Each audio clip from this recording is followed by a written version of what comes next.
anyone is this duo, Phoenix plus Disruptor. I just want to see this Phoenix now rotated into offlane because you are playing versus Void, it's good. And you get something like a Clockwork perhaps to help you out, to stay alive, because position 4 Phoenix, position 4 Phoenix, position 5 Disruptor, not a fan. I mean, I kind of like it though. I mean, a Chrono comes out and he Like doesn't catch anything. Phoenix, then he just ults and then he gets rid of that. You don't have like a lockdown form for the Phoenix though on either support now, right? So it's just, it can be a little weird. Like you can glimpse someone away, I guess, or something. But then it's like kind of counterintuitive. Yeah. But we did see a couple of good Disruptor games, especially that one with the Agnum Scepter. Yep. That was picked out, but I don't think they won that game, so maybe it wasn't that good after all. Who cares? It's pretty good versus Void overall, right? Getting the antagonists eventually, even if you put Disruptor on position 4, which some teams have been doing, it's solid in a game such as this one. Oh yeah, you remind that was the Ace game when Ace That's jumped right. into the Disruptor ulti and they Absolutely. lost. That's right. FNG right. predicted him. Something like a Treant as well would be pretty sick for HellRaisers. Yeah. It's something that the CIS teams like to pick quite a lot. It gives you that root versus Void. It gives you armor in the Chrono. And it's really sick with Phoenix. No stuns, though. Like, No stuns. That's what they're lacking. That's tough, yeah. I like. I mean, I feel like every time I see Miposhka play, it's Disruptor. So I feel like that's just why they picked it. You know, Miposhka's like, yeah, we're picking Disruptor because that's. What's what I that ban on side of Bait? I see a Magnus and then I see a. No, on side of Bait. What is that? Yes. Yes. My magical thing is not working. Let me use I a tried to. magical thing. Like, Way to I'll call fix out it. production, you idiot. it's my fault. I didn't say it was there. That is Magnus. Fix it.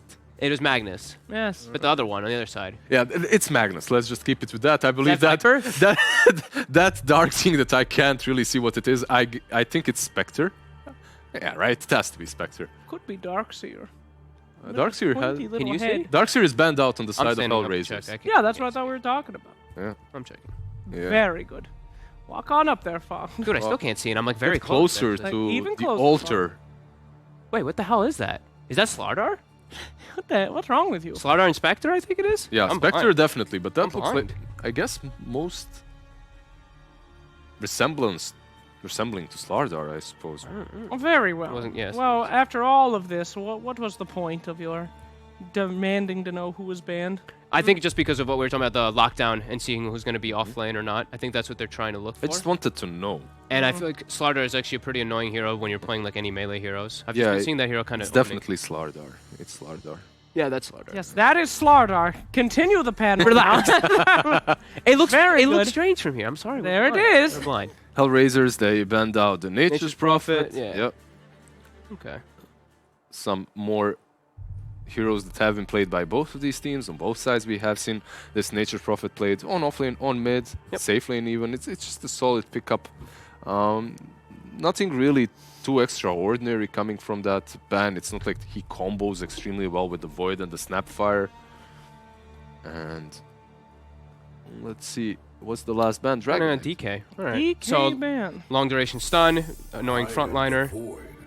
That's kind of something that blocks out for Phoenix and shit. So We have the Voids? two Voids.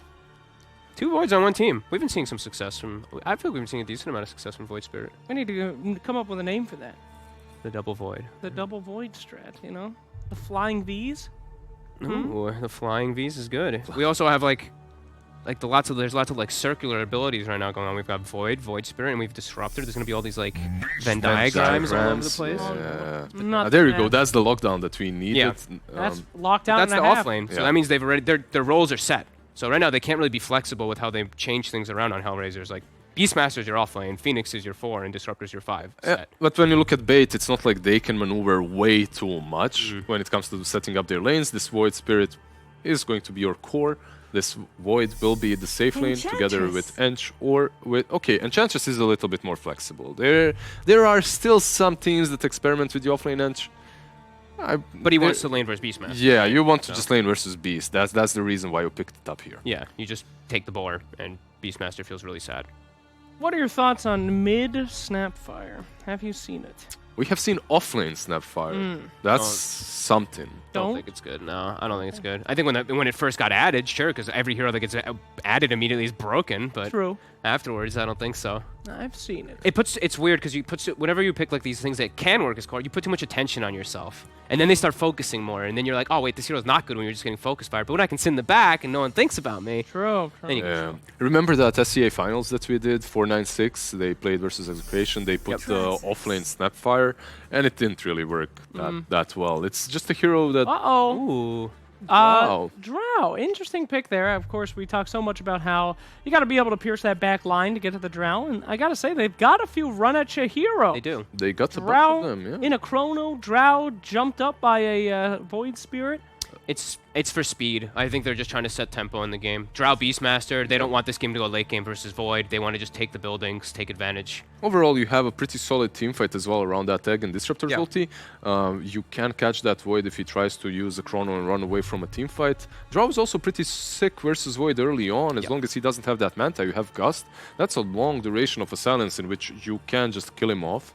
So overall, it's a solid pick, and it's highly contested carry right now. Right. I think the Gust talent is actually something that's underrated right now. It's 50% miss rate at 10. That's if you nuts. go through it. With Phoenix, 50% miss applied on these heroes. They might not be able to kill the Egg. It's also pushing back versus Void.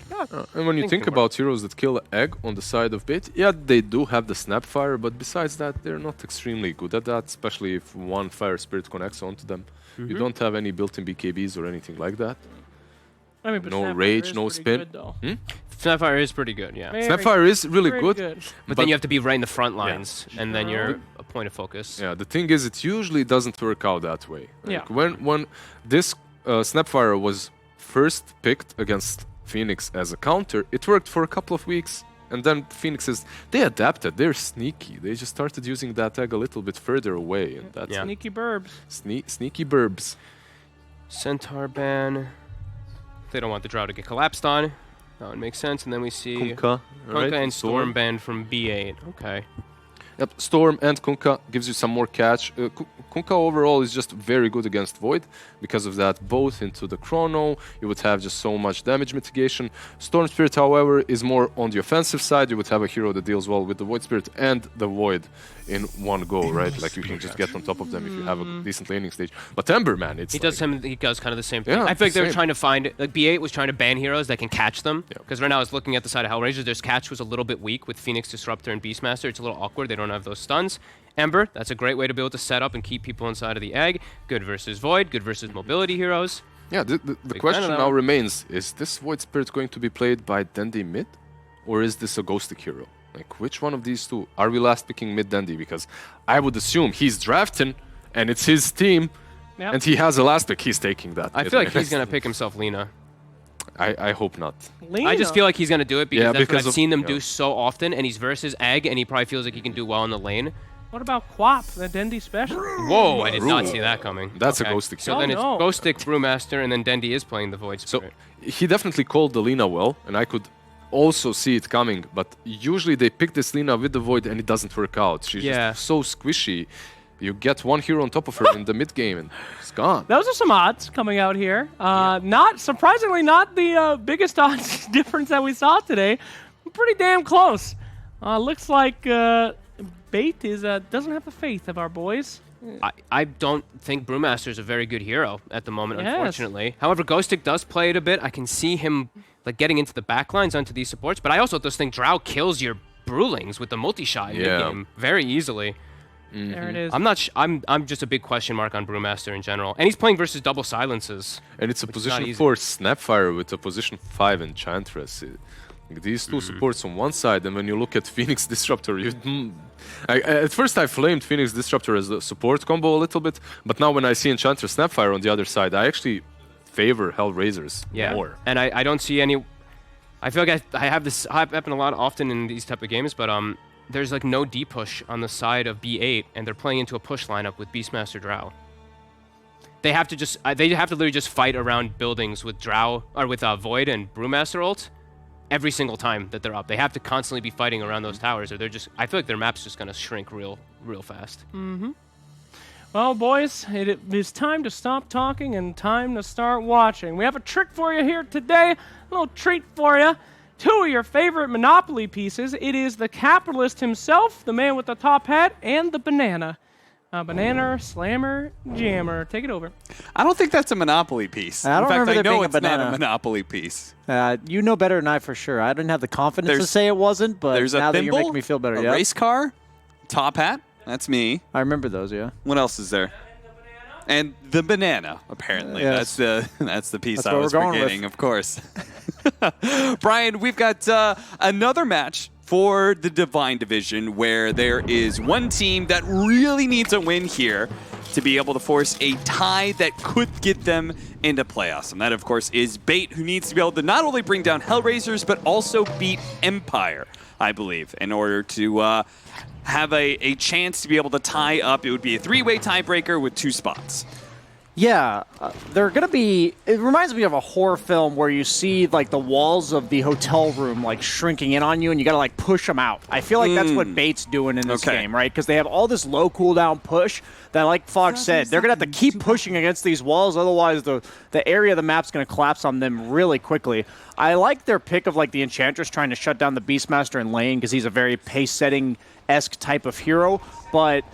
Unless I feel like if they mess 1 or 2 team fights up on the side of Bait, they're going to be in for some hurting. And I already saw the Beastmaster. I like his adjustment to the counter pick of the Enchantress. He went for those level 1 axes, ignoring the boar, because if you level the boar, it just gets enchanted, and you're effectively giving the opponent a stronger lane. So, although already a small adjustment there from HellRaisers, I'm favoring their game plan for sure. It's just easier to execute. But if Bait can ever get the fights they want where they're allowed to wait for Chrono, they're allowed to wait for the Bruce Split, then they should be just fine, but that's easier said than done.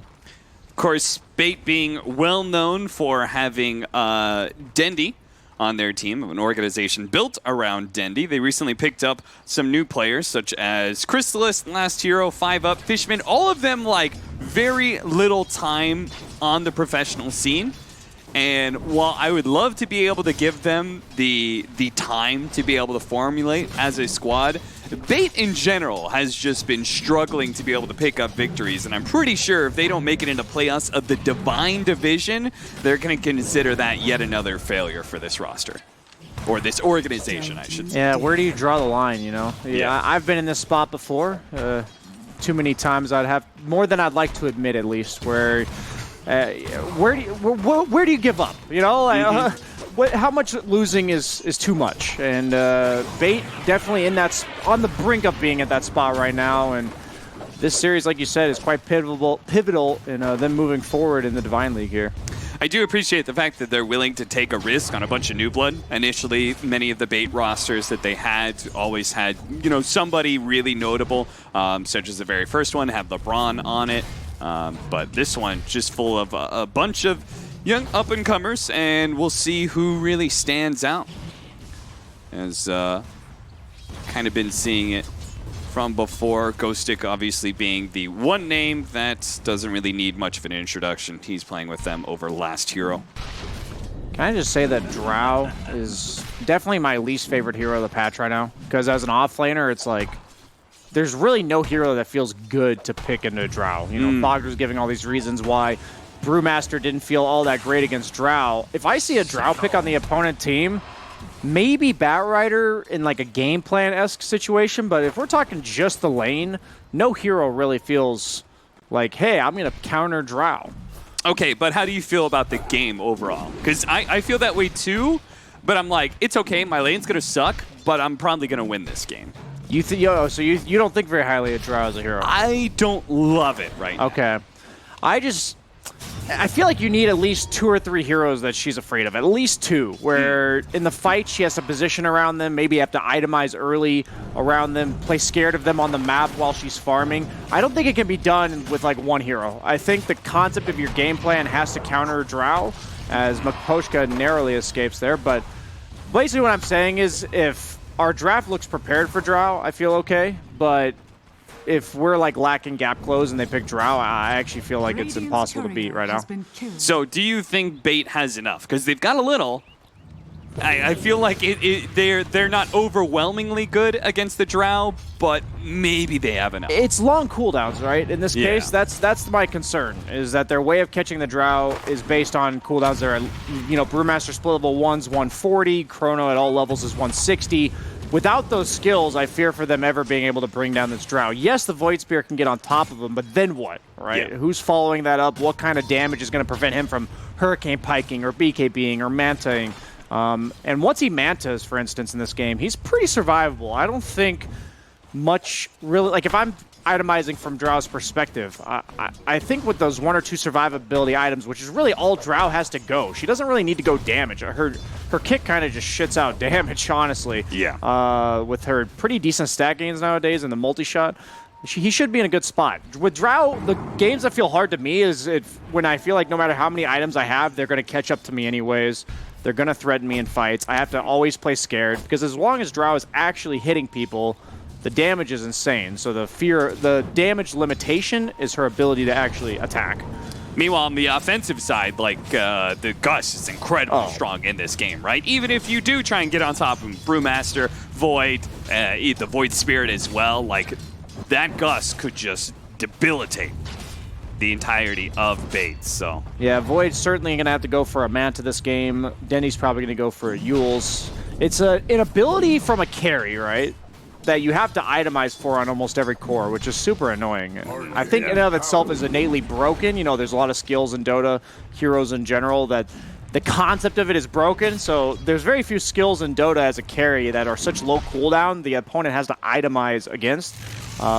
Gust being one of them. So as we see a contest for the 5-minute bounties, getting in some good damage, but nice cookie going out. 5-up is going to be able to pick up that bounty rune, but it's probably going to cost him his life. The question is whether or not Ghostic can stick on the Drow Ranger, and he can't. He doesn't feel like he can win that fight, and he's just going to be slowed down by these frost arrows to a point that he does not escape. A ward drop into a glimpse. Beautiful play by Maposhka. That is a professional disruptor move right there.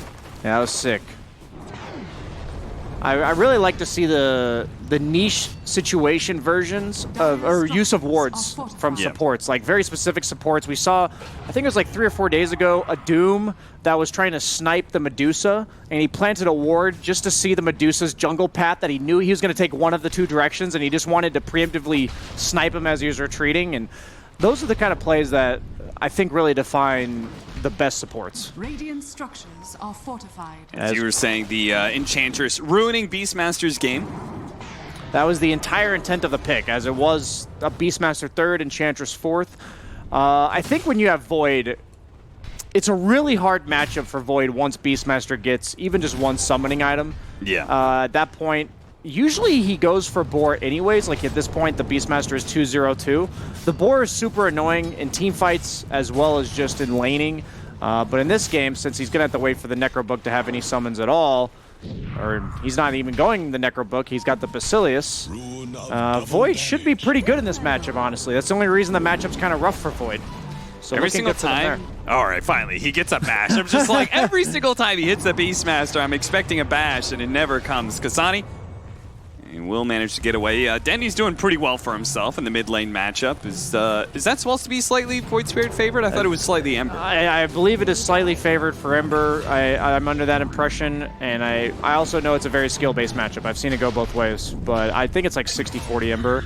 Eco Jam! They managed to pick up 2 kills in the bottom lane. That's that off lane continues to be extremely rough. A level 6 Drow with that. And Disruptor's most notably like a pretty weak lane support. He's not terrible, but you wouldn't like look at Disruptor as this lane dominating 5 position as he salves the Enchantress during mid-chrono. I don't know. I don't think I've ever seen that before.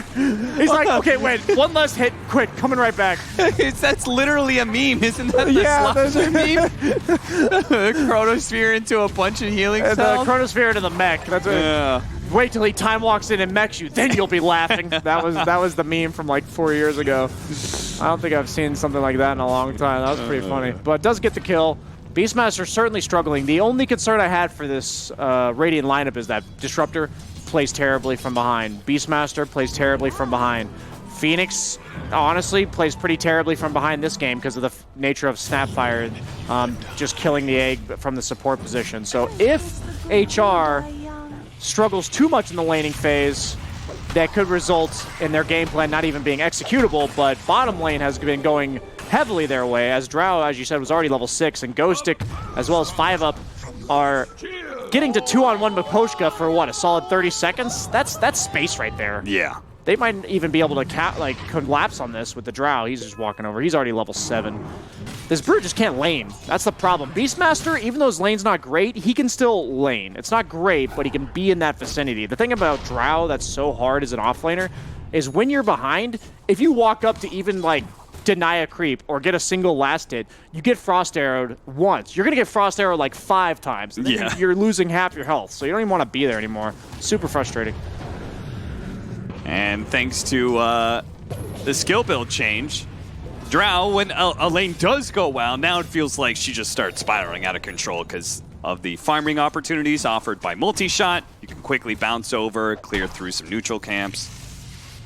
The smoke up. They are going to put a priority in shutting down this Drow Ranger. This is really important because, like I said, it's not only if you're killing the carry, but you're also opening up so much space for your Brewmaster. They know he's there because of the split shot they saw. Oh, are they going to get him right now? Go, go, go, go, go! Oh, my God, the hesitation.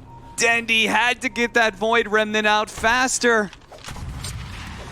They knew he was there, too, because they saw the multi-shot. At that point, even though you don't know he's TPing, I feel like you just got to go for it because you know he's there, and if you catch him, you know he's dead, so... A little bit of lack of sense of urgency, I think, from Dendy there. Ego narrowly escaped. Does make his rotation into mid. You should know about that rotation from some of the heroes like the Drow Ranger, because after all, he was not TPing home with that kind of play. So yeah, it's really important that Crystallis leaves top there because he knows his team just showed bottom. So if the opponent's going to make a move, it's towards his own safe lane. And he also knows the Drow just TP'd away. Okay, the Brewmaster is going to look to defend that safe lane tower. Does manage to get out with the stun. It looks like the Beast is going to go down. So they nice radio casting of the thank you engagement there. So they do that thing. They take the enemy safe lane tower, but still manage to keep their own for now. That's really good. It's important because the Radiant the Radiant lineup snowballs tower taking so quickly. So that first one is really preventing that domino effect from even initiating. I'm also a big fan of like the early use of these long cooldowns. Yeah. You know, like once you start getting like 15, 20 minutes, it feels like you can't use it, otherwise you'll be punished. But the first time you get level 6, if you can pop it, get a quick kill, I feel like especially in the tier 2 area, you're less likely to be punished by big moves. So the thing that's really great about them holding top there is usually the best opportunity for the opponent team to take your own tier 1 is when you're making the move on theirs, right? Because you can't have enough resources to do both. As we see a Chrono mid, will it be enough damage? Remnant to follow up, and it will not. Oh no! Brutal. The Remnant. Why did he Remnant so quickly? I think he could have waited till the end of the Chronosphere. You could have waited. You definitely could have gotten at least another half second in there. And that would have made the difference. Yeah, that would have made the difference for sure. So another half-second timing that could have resulted in a core kill. Those are game-changing. Yeah, just think if they had killed a Drow Ranger right now and they'd killed the Ember Spear, they'd be looking pretty good. He has no but chrono. This is kind of wild. No Chronosphere. Funny's going to pop out, and he's still got his ultimate, and he sees it a good opportunity to be able to lay some damage onto Crystallis. Crystallis doesn't have the time walk up yet, so he's dead, and so is Fishman. That was the weirdest gank I've ever seen. Yeah, I'm sensing frustration from the Bait lineup after those 2 narrow escapes on their huge smoke gank to the bottom lane, as well as that Chronosphere and Snapfire ulti commitment in the middle lane, because that's a play I feel like if you're in the right state of mind, you just don't make. You just blew 2 ultimates for nothing. The last thing you want to do is try to make up for what went wrong, right? That's the worst you can do. You now turned a missed gank opportunity in the mid lane into your own death in the safe lane, which... in this case, Drow, now 1,200 net worth ahead of the Void, and they're going to look to take mid-tier 1 as Kasani feels pretty invincible here with no Chronosphere. Nice jump away, not getting caught by that Remnant. The silence goes out onto the Brewlings, but they still manage to get the stun. The kinetic field protects against the cookie follow-up there. They're going to toss the Drow Ranger up in the air, then knock him back down. Looks like the Remnant should be there. Really tanky, though. Ego's still surviving through all of this one. They do have the Supernova, and they're going to have to retreat. Kasani is picking up kills on the supports in the meantime. The Drow Ranger and the heavy stats build is going to result in not only her surviving, but baiting 3 bait members into death. Yeah, it's all falling apart so quickly. This is the exact worry I had with Bates' lineup, is 1 or 2 missteps, and your fallen. map's just gone. They've already lost top tier 1. Now, it looks so good. They took bottom tier 1, defended top tier 1. I was giving them praise about how that's like the one vulnerability you have for your own safe lane tower while you're taking the opponent's safe lane tower. And then they just kind of honestly chucked everything away into one mis-execution, one questionable decision. As Dendi playing the dead lane top here, Funnick looking to punish. He's alone though, so he won't be able to take him down alone. But the Drow is rotating, so if Dendi stays too much longer, he will be in for some trouble, but he looks to be content to leave.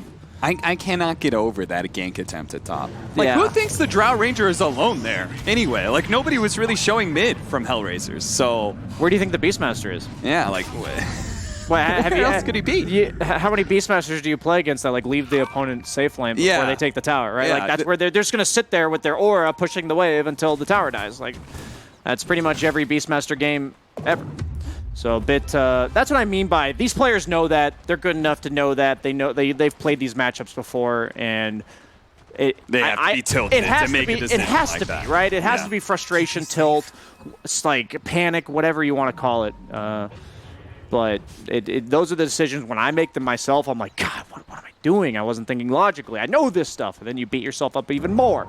So it's important for them at this point. I don't think they have any more room for error on bait. They're already down by 4K. And it's going to become exponentially worse every time they mess up. Set up. I love this. Ward on the high ground with the smoke. They're baiting out the bounty rune. They've got Static Storm. So Dendi, he leads out with a Remnant, but they still catch him with the Static Storm, and they're going to use the Beastmaster Roar just to make sure he doesn't get away. And immediately, Kasani jumps forward as the Ember Spirit, thinking, if I can just get the vision, we can get the glimpse kill on another one, and that's going to be the Void. Pull back in. He may have to use his Chronosphere here just to protect himself. No silence in time, though. Chrysalis does get out. Not gonna lie, I'm not a huge fan of Void taking his talent to 10 because if you take that point in time dilation, your time walk is only gonna be level 3 for that extra time. And Tom, it actually got him killed because his time walk was like 3 seconds cooldown when he was trying to live. So the cooldown from level 3 to 4 time walk goes from 12 to 6. Pretty drastic there. So small things add up in professional level Dota, no matter if it's tier 1, tier 2, or tier 3 Dota. As this game really has been a game of inches. This is greedy. Oh, he does have his team following up behind him with the smoke, though. So he checks for the bounty rune, sees if he can steal it. He cannot. Invis rune. King R is going to see that he picked that up. Okay. They're not going to get caught off guard. This Meteor Hammer Phoenix, by the way, have you seen it at all in your games? Yeah, it's crazy, man. You can use it while you're diving, so you can like... Meteor Hammer, a creep wave, or a tower from effectively 1,200 range away. You know what's funny, Brian? It's like, when Meteor Hammer came out, that was like one of the first things I tried. I was like, oh, you can do this while channeling, huh? And I was like, okay, I could see Phoenix doing this. And then I remember saying this. I was like, yeah, but then you've got a Meteor Hammer on Phoenix. Now it's the preferred item. Chronosphere into the Sapphire Ultimate is going to guarantee the kill onto the Ember Spirit. They want more out of this, certainly. But it doesn't look like they're going to be able to get anything At more. least the tower, maybe? Maybe they'll try for the tower, but Funnick, he's going to show up, see if they can kill Dendi real quick. Drop the Sentry, drop the Static Storm. They've caught the Void in there as well. This might be 2 kills as he is going to be silenced to death here. A nice reprisal there from HellRaisers. They turn around and get some good kills in. And they still might be able to get a third here as Ghostic's going to come back into his regular form. He's trying to kill Miposhka before he dies. He's stuck inside that kinetic field, so he's not getting out, that's for certain. That's why I was so surprised about the Brewmaster pick against the Drow. I understand they wanted a hero to kind of go in fights and just tank all the crap, but outside of your ult, your only way to survive is your evasion from your third spell. And Drow's ult gives True Strike on the procs, and her multi-shot can't miss. So you saw him in his third skill active there, and he just died, like really fast. So you're seeing the weakness of the pick, but I would definitely not blame the problems that Bait is having this game on that pick itself. But definitely does not feel good when you die that quickly as an offlaner 17 minutes in. But that's kind of just Drow for you. Hero's damage output is pretty insane. Seems like the build has become the Dragonlance Yasha into the Hurricane Pike, and then from there you decide like BKB, Manta. I've seen a lot of Lincoln Spheres. None of these items are damage, Cap. They're all just straight stats. Don't need that damage. Seems like they've overbuffed her stat gain a bit too much, if that's the way she's getting played. Because they've given her some strength gain buffs, some agi gain buffs, some base armor buffs, all these like quality of life changes that make the hero just not need to itemize that extra thing. As it looks like HellRaisers looking to invade Bait's jungle, take over, claim this side of the map for their own, while Bait is mirroring them bottom. The only damage I see on Drow Ranger is the sometimes the Crystal Astalis build. Yeah. You know, where you just start like 3-shotting some people. It's insane value with your ult procs, right? If you create an ult, you just half someone's health. Okay, they don't have enough disables. Kasani is just going to be able to get away from that kind of gank every single time, and he still had an Aegis to work with. That's why I was so surprised when they picked Brew, because up until the last pick, how did they kill Ember without Chrono? What other gap closers would you have preferred over Brew? Is there something that stood out to you, or? At the current moment in the draft, the only thing I really thought was they need a hero that is like a low cooldown killer of Ember. But to me, like that would mean you'd have to pick like a Puck, and that's really bad for his Drow. So nothing really stood out to me as the perfect pick. As Pull Void back gets here, in. silence into silence, and they do have the hop away. The cookie. Can he get the time walk? He does get it off. A little bit of a heal, but Kasani can certainly still chase him down. If he gets the shackles, that will probably be the kill. He does manage to get him, even through the bashes. Ghostic and his Brewlings, they were out, and they did absolutely nothing, it felt like. Maybe they slowed down some heroes, but he certainly wasn't able to put any damage onto anybody because that's a level 1 Brewmaster ult, man. Godlike for the Drow Ranger. This game would look so different if that 1-kill bottom worked and the Drow, this endless snowball, was halted just a bit as the high. Give him that. There you go. Can't kill him while he's trying to high-five you and not oblige. So Drow's at the point where he's chosen to go for the BKB. Oh, no, Blink. He just queued that up now. Okay. I mean, if he's fast enough on it, right? Dodging Chronosphere would be no massive. instant disables. Like, if he's positioned correctly, he'll see the person that's trying to get on top of him before they get on top of him, and he'll be able to reactionarily blink away, which is the dream time to buy a blink on heroes like Drow. If they were to have something like a Lion or a Puck with an instant silence, you know, those are the games where blink doesn't feel that great. As game is getting, I would say slowly but surely worse, but it's actually very quickly for here. Grove Bow for Drow. Is he going to keep that? That's a pretty nice item. And just an extra bit of distance. The Veil build up there for the Beastmaster. Dire's bottom tower has fallen. At least Ghostic's enjoying himself. Yeah. First person I ever saw to do that was Zai. Are fortified. I don't know if you remember who you saw do that first. But When he was like on the side outpost, when they were on the side of the map. Yeah. I remember that. That's the kind of stuff Zai comes up with for sure. He's just too bored of being too good at Dota that he figures out all the ways he can control the mechanics of the game. As Kasani once again shows no fear of death, and if he shows no fear of death, he's going to be up in your face all game. You're seeing the difference between the two mid laners. Void Spirit threatened by the Drow Silence has to go for the Yules, while Kasani gets to go whatever the hell he wants. And in this case, it's a Desolator for the raw damage. Yeah, so he's pumping out some good damage. He's allowing the Drow Ranger to look even better when she starts hitting people. And they just traded a tier 3 for a tier 1 tower, and still Dendy's gonna get caught. Primal Roar into the Silence. He's managing to get off the Yule Scepter. Let's see. Nope, Static Storm is there to stop him from dissimulating.